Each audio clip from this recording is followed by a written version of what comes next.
Milestone school এবং কলেজে বিমান বাহিনীর একটি বিমান ভেঙে পড়া, সেটায় প্রচুর মৃত্যু এবং সেটাকে কেন্দ্র করে অনেক কিছু ঘটেছে। সেই পরিস্থিতি এখনও চলছে। গতকাল আমি কিছু ঘটনা ঘটেছে, এর মধ্যে একটা ঘটনা আমি একটু আলাদা করে বলবো ভেবেছিলাম, সেটা নিয়ে কথা বলতে চাই।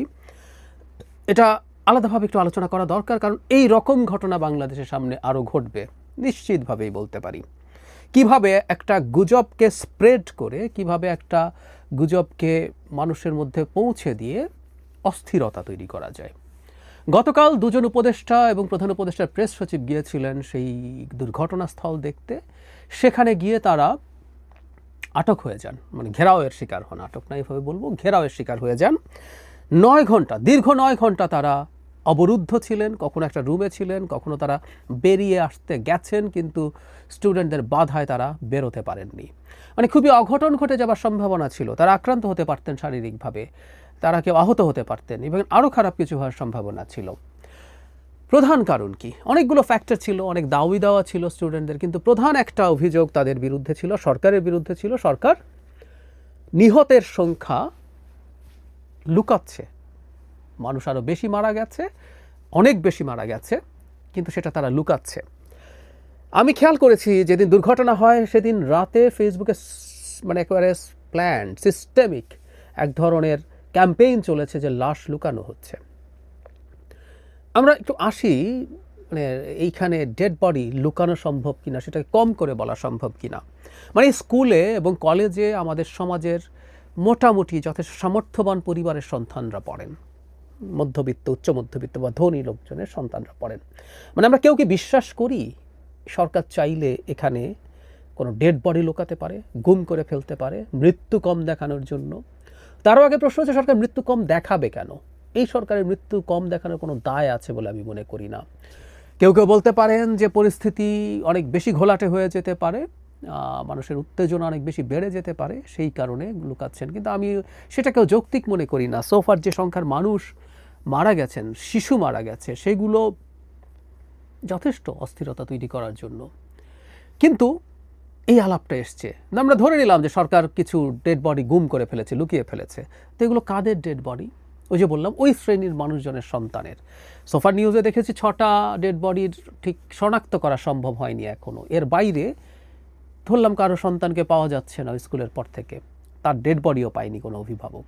মানে আজকে সোশ্যাল মিডিয়ার যুগে, বিশেষ করে যে শ্রেণীটার কথা বলছি, এনারা খেটে খাওয়া গার্মেন্ট শ্রমিক নন, এনাদের প্রায় সবারই যথেষ্ট সোশ্যাল ক্যাপিটাল আছে। অনেকেরই খুঁজলে তারা দেশের অনেক মেইন স্ট্রিম মিডিয়া, টিভি বা পত্রিকাকে যোগাযোগ করতে পারেন, তারা চাইলে এই তথ্য খুব ইজিলি মানুষের সামনে নিয়ে আসতে পারেন। সুতরাং সরকার চাইলেও এই তথ্য গোপন থাকার কোনো কারণ ছিল না। আমি বিশ্বাস করি এর মধ্যে এরকম কিছু ঘটেনি, কিন্তু গুজবটা উঠল। এর মধ্যে একজন দায়িত্ববান মানুষ, একদম দায়িত্বশীল মানুষ এমন একটা মন্তব্য করেছেন, সেটাও খুবই সারপ্রাইজিং। এটা কেন করেছেন আমি জানি না। জামায়াতের আমির একটা সমাবেশে গিয়ে বলছেন যে এখানে 100-র মতো মানুষ মারা গেছে বলে তার ধারণা, এভাবে বলছেন। মৃত্যুর সংখ্যা বাড়তে পারে বা বাড়বে। আমি আমার প্রথম দিনই বলেছি যে কোনো ডাক্তার জানেন, আর যারা পোড়া রোগী সম্পর্কে জানেন তারা জানেন, শুরুতে একটা অ্যাসেসমেন্ট হয়, সেই অ্যাসেসমেন্টে অনেক ক্ষেত্রে বলে ফেলা যায় যে এই রোগী আখেরে হয়তো বাঁচবেন না, খুব মিরাকুলাস কিছু না হলে। কিন্তু সেটা এক জিনিস, আর এখানেও তিনি এমন একটা মন্তব্য করলেন, আমি মনে করি তার এই ধরনের মন্তব্য দায়িত্বশীল আচরণ হয়নি। এই রকম সংকটের সময় তিনি এরকম মন্তব্য যখন করেন, তখন ওই ন্যারেটিভটা যেটা ডালপালা মেলছিল বা একটা মানে পক্ষ ছড়িয়ে দেওয়ার চেষ্টা করছিল, সেটার পালে হাওয়া দেয়।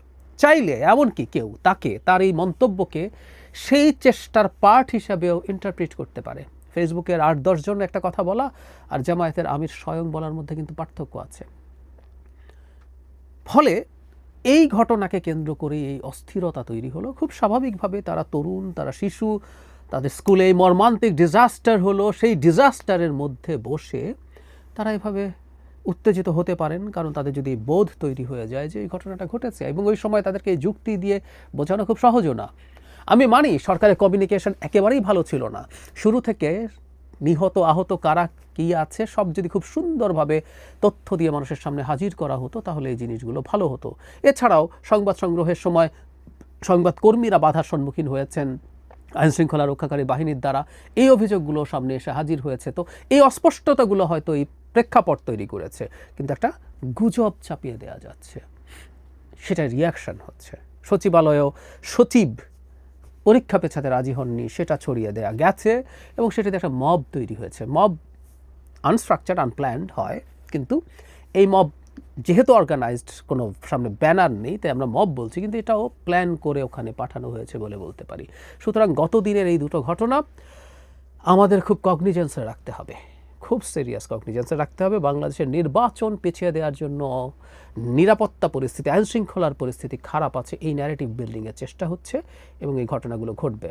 আমরা সরকারের দিক থেকে চাইব, সরকারকে যদি আমরা একটু বেনিফিট অফ ডাউটও দেই যে সরকার প্ল্যান করে এটা করেনি, কিন্তু সরকারের কমিউনিকেশনের প্রবলেম আছে, এই কারণে এই ধরনের অস্থিরতা তৈরির প্রবণতা সামনে আরও বাড়বে। সরকারকে খুবই সতর্ক হতে হবে যেন তারা এই ধরনের ক্ষেত্রে খুব দ্রুত ব্যবস্থা নেয়। এই ধরনের মিসইনফরমেশন এবং ডিসইনফরমেশন, এই ক্ষেত্রে অনেক ক্ষেত্রে ডিসইনফরমেশন কাজ করে, সেগুলো যাতে তারা ফাইট করতে পারেন। আর ক্রমাগত হতে থাকলে এই প্রশ্ন জনগণের মধ্যে এসে দাঁড়াবেই যে এটা আসলে ডেলিবারেট, এটা তাদের প্ল্যান্ড, তারা ইচ্ছে করে এটা করছেন। কারণ এই অভিযোগ সরকারের একটা অংশের মধ্যে, একটা অংশের বিরুদ্ধে মানুষের আছে যে তারা নির্বাচনটাকে অ্যাট এনি কস্ট পিছিয়ে দিতে চান।